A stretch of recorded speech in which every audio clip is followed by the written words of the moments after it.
창세기 23장 말씀을 가지고 오늘 그리스도의 일생이라는 제목으로 말씀을 전하고자 합니다.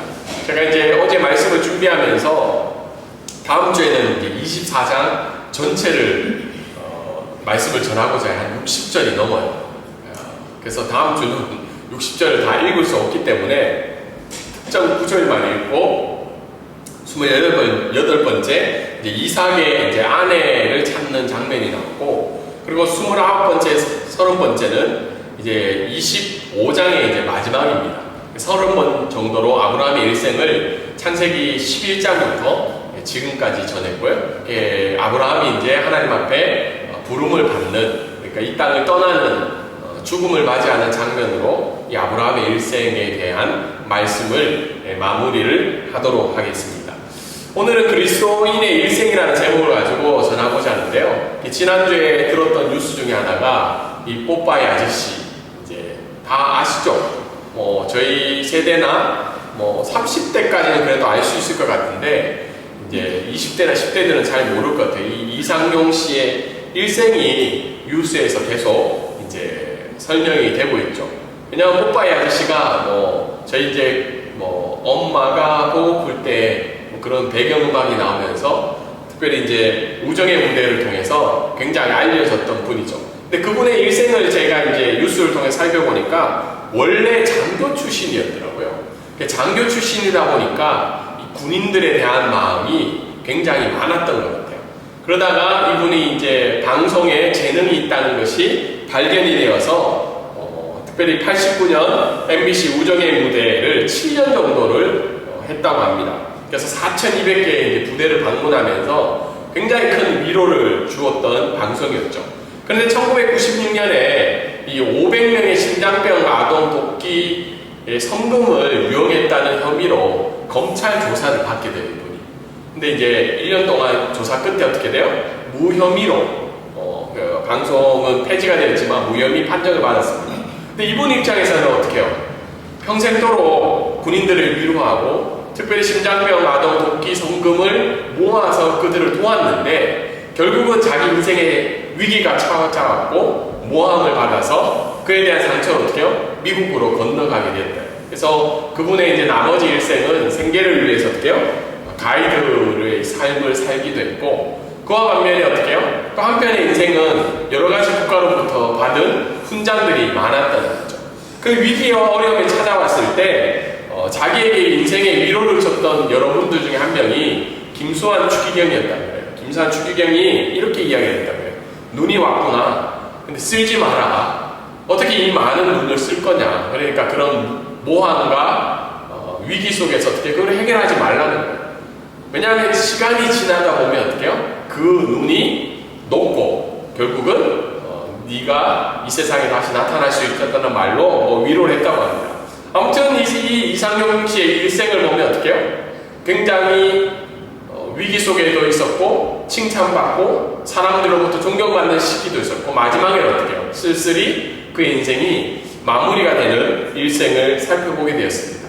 그래서 제가 이 말씀을 준비하면서 이분의 일생은 이렇다 할지라도 그럼 과연 우리의 일생은 어떨까? 그리스도인의 일생을 어떻게 살아가는 것이 하나님 앞에 평가를 받을까, 그런 생각을 해보게 되었습니다. 칼빈이라는 이제 유명한 신학자가 그리스도인의 일생은 이렇게 살아가는 것이 하나님 앞에 귀중한 평가를 받는다고 이야기하는데, 그 일생의 특징이 몇 가지나 나와 있죠. 첫 번째는 하나님의 영광을 위해서 사는 것이 그리스도인의 살아가야 되는 일생이다. 두 번째는 어떻게 해요? 그분에게 순종하는 것이고, 그리고 기도하는 것이고, 자기를 부인하고 십자가를 지는 것이고, 하나님을 경외하는 것이고, 마지막으로 어떻게 해요? 공동체를 위해서 살아가는 것이 하나님이 기뻐하시는 그리스도인의 일생이라고 이야기를 하고 있습니다. 그런데 그런 칼빈이 정해놓은 일생을 우리 자신에게 살펴볼 때 어떻게 해요? 거리가 좀 멀어 보여요? 아니면 좀 거리가 가까워 보여요? 아니면 우리가 추구하는 우리의 삶의 인생의 목표가 칼빈이 이야기했던 인생의 목표랑은 좀 거리가 있어 보이지 않을까 생각해 봅니다.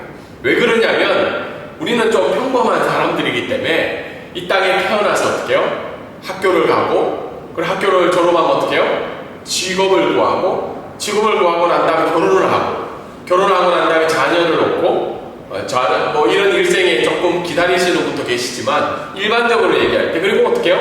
인생의 노년기가 찾아오고 그리고 건강하게 하나님 앞에 부름을 받을 수도 있지만 또 병과 여러 가지 고통 속에서 인생의 노년을 보내다가 죽음을 맞이하는 게 일반 사람들의 일생이자 우리들의 일생이라는 겁니다.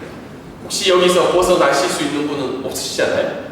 그랬을 때 우리가 그런 한평생의 인생을 살아갔을 때 하나님은 우리의 인생을 향해서 때로는 우리 주변에 있는 사람들은 우리의 일생에 대해서 어떻게 평가하고 있는지 또 평가받아야 되는지가 우리에게도 중요한 부분이라고 생각합니다. 그런 의미에서 오늘 창세기 23장 특별히 이 사라가 살았던 127년의 일생에 대해서 성경을 어떻게 이야기하고 또 그 사라의 인생을 통해서 어떻게 해요? 우리는 어떤 일생을 살아가야 되는지 오늘 말씀은 이야기를 해주고 있습니다. 오늘 첫 번째 말씀 우리가 한번 읽어볼까요? 자, 시작! 그리스도인의 일생은 나그네의 일생이라는 겁니다. 오늘 1절부터 6절 말씀을 통해서 첫 번째 우리가 알 수 있는 것은 그리스도인의 일생은 나그네의 일생이라는 겁니다. 우리가 뭐 한 번쯤은 들어봤고 한 번쯤은 고백했던 내용인데요. 오늘 1절과 2절에 보면 사라의 죽음에 대해서 이야기합니다. 몇 세에 죽었다고 나와 있나요? 127세에 죽었던 거죠. 근데 사라의 일생을 한번 살펴보면 몇 세의 아들을 낳았어요? 90세의 아들을 낳았죠. 65세쯤에 하나님의 부름을 받고 90세 25년의 기간을 견디다가 어떻게 해요? 90세에 드디어 이삭을 낳게 되는데 이삭이 37세쯤에 이 사라가 죽음을 맞이하게 됩니다. 그리고 아브라함은 사라가 죽고 난 다음에 17년 정도를 더 살다가 하나님 앞에 부름을 받게 됩니다. 근데 오늘 말씀해 보면 그렇게 사라의 인생이 길었는데 아브라함의 이 애통과 애곡이 나오죠. 2절에 나오죠. 뭐라고 나와 있나? 아브라함이 들어가서 사라를 위하여 슬퍼하며 애통하다가 딱 한 절만 나와요. 2절. 사실 이 말씀을 준비하면서 야 너무 짧은 거 아니냐. 왜냐하면 오늘 본문 23장 우리가 1절부터 20절까지 굉장히 길게 읽었잖아요. 사라의 묘지를 구입하는 내용인데 남편의 애통이 몇 절이 안 나오는 거예요. 그냥 한 절 중에서 반절만 슬퍼하며 애통하니까. 그래서 어떤 분들은 야 아브라함 너무하다. 자기 아내 죽었는데 여러분 생각해 보세요. 물론 뭐 아직 결혼을 준비하시는 분들도 계시지만 평생 함께했던 배우자가 죽었는데 어떻게 해요? 그건 슬퍼하고 애통하고 끝인 거예요. 그래서 어떤 사람들은 아브라함 너무하지 않냐. 그래서 뒤에 부분에 나오면 아브라함의 후처들이 나와요. 25장에 보면. 그럼 어떻게 해? 야 아브라함 진짜 자기 부인 잊어버리고 그런 거 아니냐고 생각할 수 있지만 이 본문이 23장에 초점 맞추고 있는 건 아브라함의 애곡이 아니라 어떻게 해요? 사라의 묘지 구입에 말씀의 내용이 초점이 되어 있기 때문에 굉장히 길게 나타나고 있습니다. 그래서 이 아브라함은 사라를 위해서 묘지를 구입하는 장면이 3절부터 6절까지 나오죠. 그래서 아브라함이 헷 족속에게 어떻게 해요? 묘지를 구입하기 위해서 요청을 합니다. 땅을 달라. 영구적인 소유를 위해서 땅을 달라고 이야기하고 있습니다. 그러면서 아브라함은 자기 자신을 소개하고 있는데 자기를 어떻게 표현하고 있나요? 자기는 나그네고 거류하는 자라고 이야기합니다. 거류하는 자는 쉽게 이야기해서 떠돌이라는 거예요. 떠돌이. 지금 사실 저희가 방콕에 사는 게 어떻게 해요? 떠돌이 생활이죠. 이 나라가 우리를 뭐 보호해 주는 것도 아니고 우리가 기껏해야 콘도 살 수 있지만 콘도 살 돈이 없잖아요. 많지 않아서 결국은 떠돌이 렌트하고 살아가는 게 우리의 삶인데 자기는 굉장히 겸손하게 소개를 하고 있죠. 왜냐하면 실제적인 삶이기도 하고 어떻게 해요? 땅을 지금 해족속으로부터 사야 되는 상황인 거죠.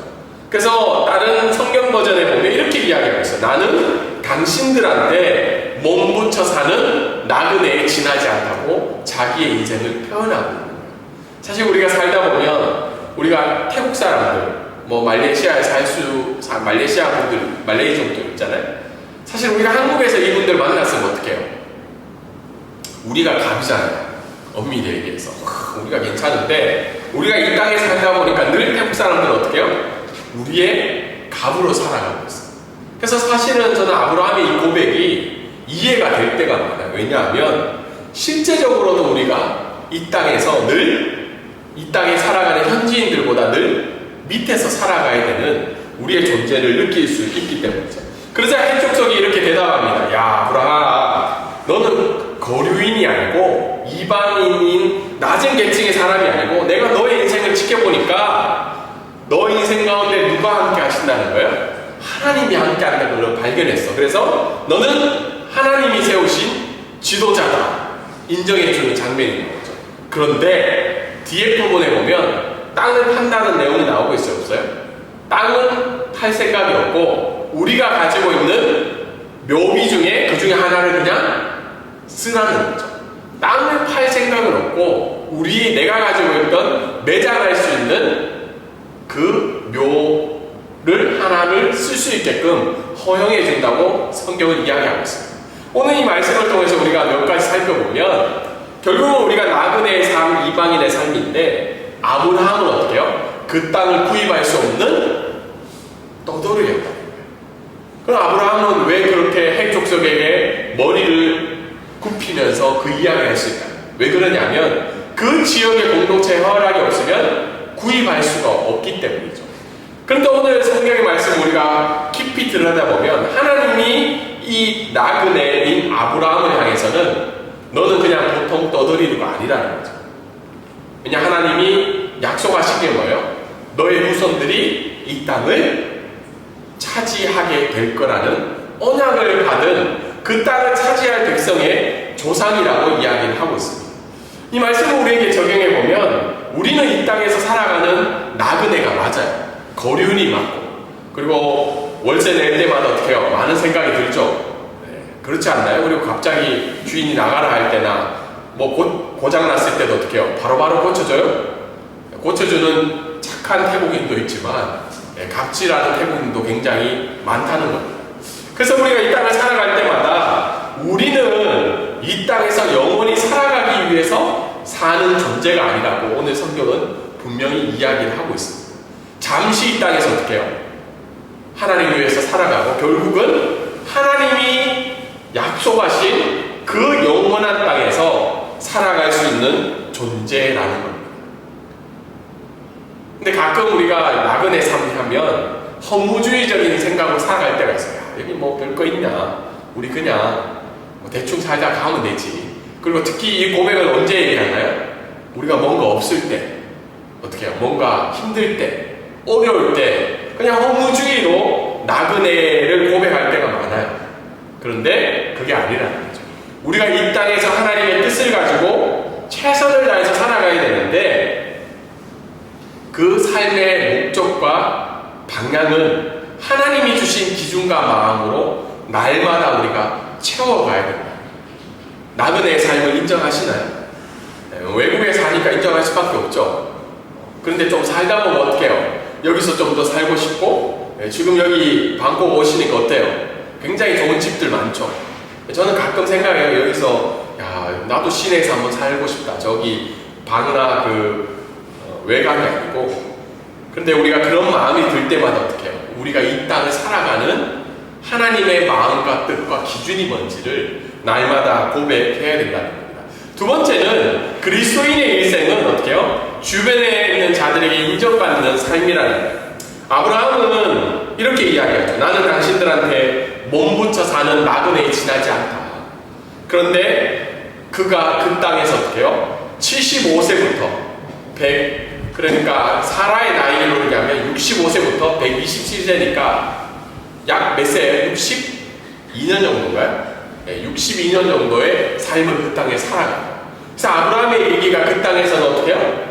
돌고 돌았던 시절이었던 거죠. 그런데 주변에 있는 핵족속이, 근데 핵족속만 그렇게 얘기했나요? 그 앞에 보면 어떻게 해요? 아비멜렉 왕도 아브라함을 인정하고 있죠. 그리고 그 앞에 보면 뭐예요? 애굽의 바로 왕도 이 아브라함을 인정하는 장면이 나옵니다.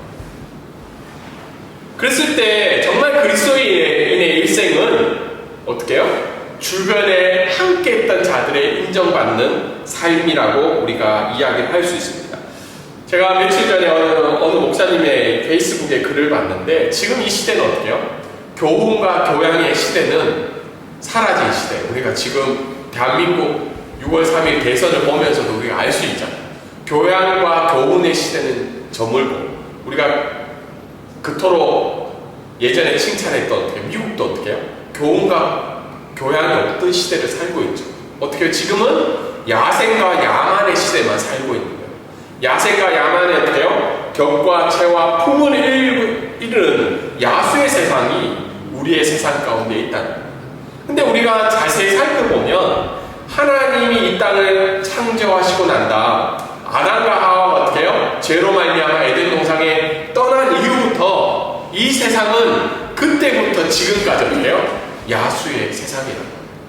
오늘 읽었던 이 해족서부터 어떻게 해요? 뒤에 보면 그 또 한 사람이 나오는데 말은 굉장히 어떻게 해요? 멋있게 인정해주는 삶을 사는 것처럼 얘기하지만 결국은 자기의 어떻게 해요? 유익을 위해서 아브라함에게 대답하는 장면이 나옵니다. 이런 야수의 세상 속에서 어떻게 해요? 아브라함은 주변에 있는 자들에게 당신은 하나님이 함께 하시는 선지자라고 존귀한 자라고 고백을 듣고 있다는 겁니다. 그래서 동일하게 우리가 이 땅을 살아갈 때 어떻게 해요? 적어도 우리와 함께 했던 태국인들, 우리와 함께 했던 말레이시아 사람들이 당신을 볼 때 내가 하나님을 믿지는 않지만 그래도 당신은 하나님을 믿는 사람이라는 그 고백과 인정을 받는 삶을 살아가야 된다는 거예요. 그래서 오늘 이 말씀을 통해서 우리가 알 수 있는 것은 결국은 우리의 일생을 평가하는 사람은 하나님이시라는 것을 우리가 늘 잊지 말아야 된다는 거예요. 아브라함과 이 사라를 향한 하나님의 평가, 특히 사라를 향한 평가가 히브리서 11장에 나오고 있죠. 11장에 보면 어떻게 해요? 믿음으로 사라 자신도 나이가 많아 단신하였으나 잉태할 수 없는 힘을 얻었으니 이는 약속하시는 일을 미쁘신 줄 알았음이라. 그리고 12절도 평가를 하고 있죠. 근데 재미있는 것은 성경에 여러 여성들이 나오고 있는데요. 이 여성으로서 죽을 때 나이가 기록된 사람은 사라밖에 없다고 성경학자들은 이야기를 하고 있어요. 그만큼 하나님이 어떻게 해요? 이 사라의 인생을 인정하고 있는 거죠. 우리가 보기에 어떻게 사라의 인생이 그렇게 특별한 인생이었습니까? 우리가 겪고 있는 모든 사항들을 동일하게 겪거나 더 심하게 겪은 사람이 바로 사라였죠. 그런데 하나님은 그 사라의 인생을 어떻게 해요? 인정해주고 높여주고 있다는 겁니다. 며칠 전 목요일 뉴스였나요? 뉴스에 보니까 대한민국 국민 중에 54%가 울분을 가지고 살아가고 있대요. 작년 한 해 울분을 가지고 있는 대한민국 국민이 몇 명이라고요?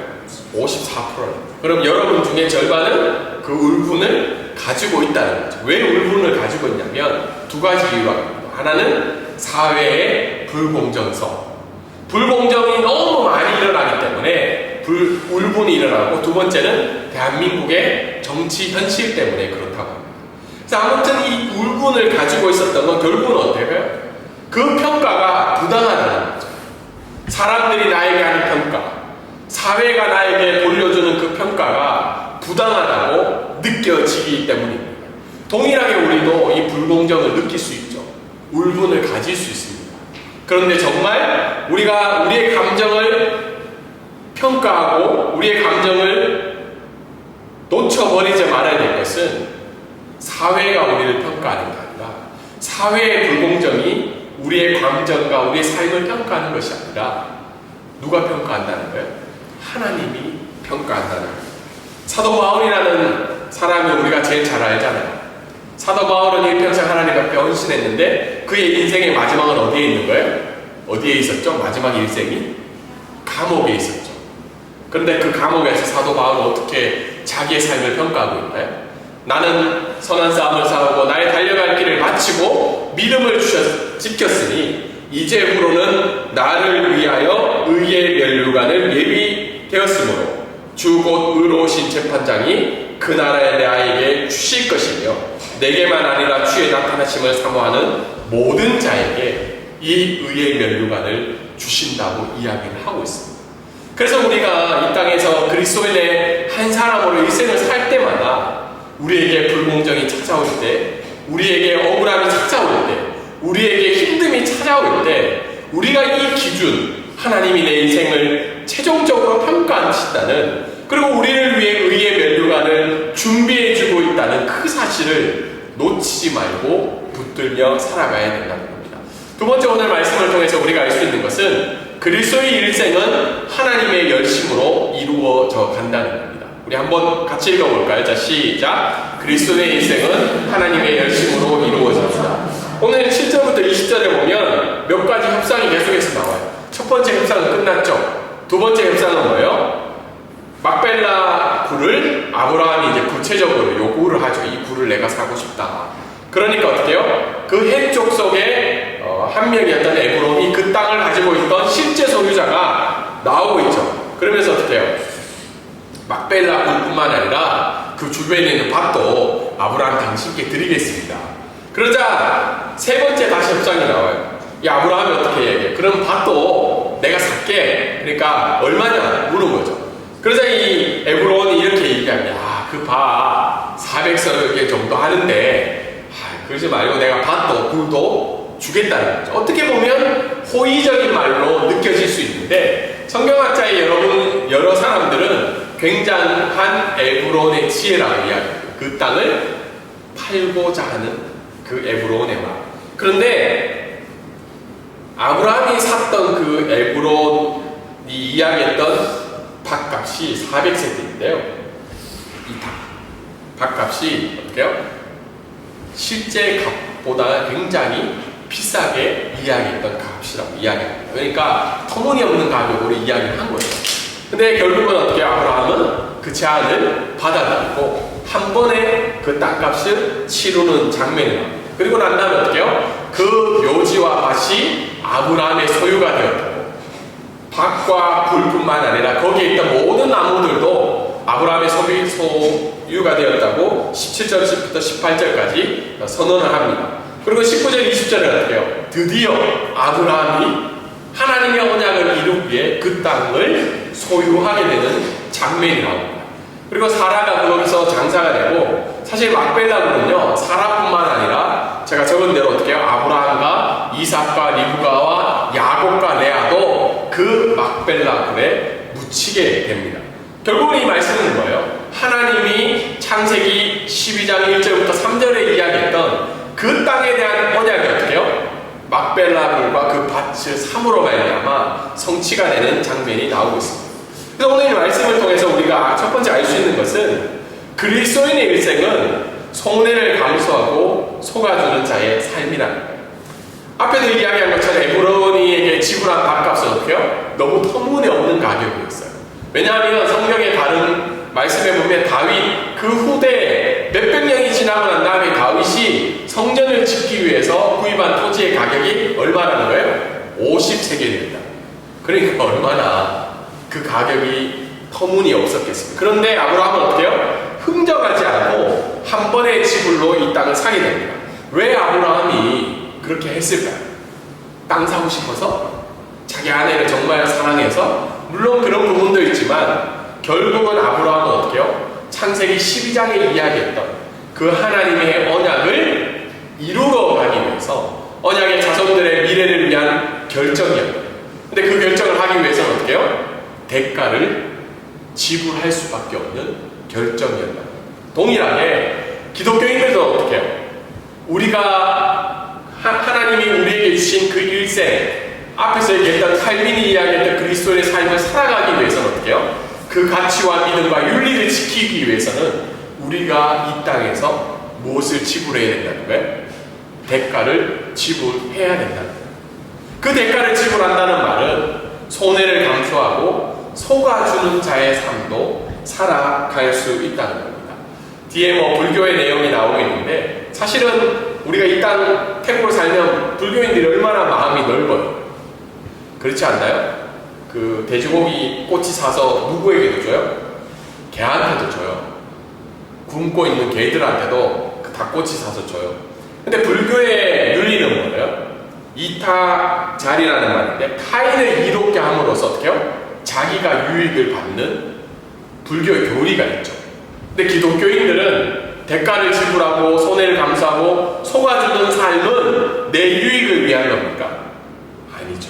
그것은 이 땅에 우리를 위해 십자가에 죽으시고 부활하신 예수 그리스도의 구원을 이루어가기 위한 삶을 살아가기 위해서 이런 삶을 살아야 되는 거죠. 두 번째, 오늘 말씀을 통해서 알 수 있는 것은 결국은 이걸 살아의 죽음을 통해서 죽음에 대한 우리의 신앙을 점검해 봐야 된다는 거예요. 여러분, 지금 죽음에 대해서 준비하신 분이 계신가요? 사실 우리가 살아의 죽음을 보면 고생만 하다가 간 불쌍한 여인이라는 생각도 들어요. 남편으로부터 어떻게 해요? 팔림도 2번이나 당하죠. 남편이 어떻게 해요? 자기 생명 유지하려고 자기 아내를 팔죠. 그리고 자기 종에 있던 하가로부터 무시도 당하고 엄청난 인생의 굴곡을 겪었던 여인이죠. 그런데 그의 죽음은 그냥 죽음이 아니라 어떻게 해요? 하나님 앞에 영적인 싸움을 다 싸우다가 영원한 안식을 위해서 제대하는 의미의 죽음이라는 거예요. 그래서 어떤 사람은 어떻게 해요? 사라의 인생처럼 살고 싶은 혹시 여자 성도님 계세요? 나 믿음의 여인으로 칭함을 받기 위해 나도 동일하게 저 여인과 같이 살고 계신 분이 계신가요? 대부분 없을 거예요. 끝에만 보면 되고 싶지만 그의 중간의 인생을 보면 쉽지 않은 삶이라. 근데 이 죽음은 어떻게 해요? 우리를 어떻게 해요? 하나님 앞에 영원한 자녀로 상태의 변경을 할 수 있는 죽음이고, 우리를 천국의 백성, 소속의 변경의 죽음이라는 겁니다. 김세턴 목사님은 이렇게 표현을 하고 있더라고요. 그래서 우리는 이 죽음의 내용을 볼 때 우리는 죽음을 준비하는 신앙을 늘 가져야 된다는 거예요. 우리가 지금은, 저도 이제 40 후반이거든요. 이제 46세가 그렇죠. 어쨌든 46세가 되는데, 제가 알고 있던 분들이 이상용 씨도 이제 죽으신 거예요. 그렇죠. 여러분, 이상용 씨가 죽을 거라고 생각하고 살아가셨나요? 우리가 알고 있는 분들이 계속 이제 어떻게 해요? 돌아가시고 있는 상황인 거죠. 그래서 우리가 죽음을 생각할 때 우리는 죽음에 대한 준비하는 시간, 특별히 우리 영혼의 육체의 상태의 변동이고 우리가 영원한 안식을 누리는 죽음이라면 죽음을 기쁘게 받아들이는 신앙을 우리가 가져야 된다는 거예요. 그래서 오늘은 어떻게 해요? 믿음의 영적 싸움을 최선을 다해서 살아가지만 한편의 우리의 신앙은, 우리의 일생은 어떻게 해요? 그리스도의 십자가와 부활의 신앙으로 죽음을 준비하는 신앙을 가져야 됩니다. 죽음을 준비하면 어떨까요?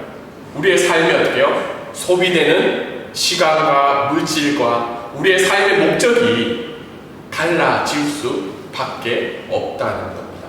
마지막으로 오늘 말씀을 통해서 알 수 있는 것은, 사라의 인생을 우리가 62년의 인생을 지켜봤잖아요. 65세부터 127세의 인생. 근데 결국은 사라의 인생을 이끌어 가시는 분이 누구라는 거예요? 하나님의 열심이었다. 오늘 우리도 어떻게 해요? 하나님을 열심히 믿고 살아가지만 우리의 인생은 누가 주인인 것처럼 살아가고 있나요?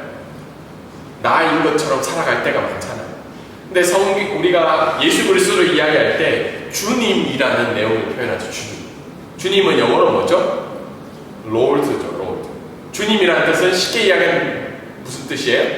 주인이라는 의미죠. 저도 이제 46년 특별히 선교지에 와서 14년째 이제 선교사로 살고 있는데, 물론 교회에 담임 목사가 된 건 이제 1년 얼마가 된 것 뿐이죠. 14년 동안 하나님이 저희 가정들을 통해서 이루어 가시는 것들을 생각해 볼 때, 제가 자랑은 아니고, 제가 태국 교단의 어쨌든 교수가 되어서 지금 12년째 살고 있잖아요. 그랬을 때 내가 한국에서 왔을 때 태국 교단의 교수로서 제가 할 수 있었던 게 무엇이었을까? 그리고 신학연구소를 세워서 지금도 뭐 여러 강의를 하면서 살아가고 있는데, 이런 모든 저희 가정의 선교지의 삶이 저의 열심이었을까? 저의 노력이었을까? 저의 능력이었을까? 그런 생각을 해보게 된다. 그래서 결국은 하나님의 열심이 힘들고 어렵고 그런 상황 속에서 저희 가정을 이끌고 있다는 믿음의 고백을 사라의 인생을 통해서 할 수 있었습니다. 그렇다면 여러분의 일생을 누가 이끌어 가시고 누가 그것을 완성시켜 가시고 누가 그것을 평가하고 있냐. 박영선 목사님이라는 유명한 분이 계신데 그분이 하나님의 열심이라는 책을 썼어요. 그 책의 내용이 뭐냐면 창세기부터 이스라엘 백성이 다윗의 왕조를 세울 때까지 그 언약을 이루시고 다윗의 왕조를 세운 원인이 뭐냐는 거예요. 그 원인은 뭐였다는 거예요? 하나님의 열심입니다. 우리가 창세기부터 다윗까지 성경을 읽어보면 끊임없이 이스라엘 백성은 어떻게 해요? 배신하고 배반하고 하나님 앞에 죄를 지으며 나아갔던 인생들이었습니다. 그런데 어떻게 해요? 그 인생들을 하나님께서 아름답게 사용하시고 하나님의 열심으로 하나님의 목적에 따라 그 인생을 사용하고 있다는 겁니다. 오늘도 우리가 예배를 드리러 왔습니다. 때로는 우리가 눈물 흘리며 기도하는 시간도 있었고 우리의 생각대로 우리의 뜻대로 우리의 삶이 이루어지지 않을 때도 있습니다. 그런데 찬양의 가사처럼 어떻게 해요? 너의 눈물의 기도를 잊지 않고 있으니 나의 열심으로 너의 일생을 이루어 가게 될 거라고 하나님은 오늘도 동일하게 우리에게 약속하고 있습니다. 말씀을 적용하겠습니다. 사라의 일생을 통해서 어떻게 해요? 우리는 나그네와 이방인의 삶임을 고백하며 특별히 하나님이 우리의 인생의 최종 평가자임을 기억하며 그분이 기뻐하시는 삶을 살아가기를 소망합니다. 그리고 두 번째는 어떻게 해요? 하나님의 열심이 오늘 나의 인생도 이끌어가고 있음을 고백하며 그 열심에 우리의 삶을 드리며 살아가는 복된 인생이 되기를 주님의 이름으로 소망합니다.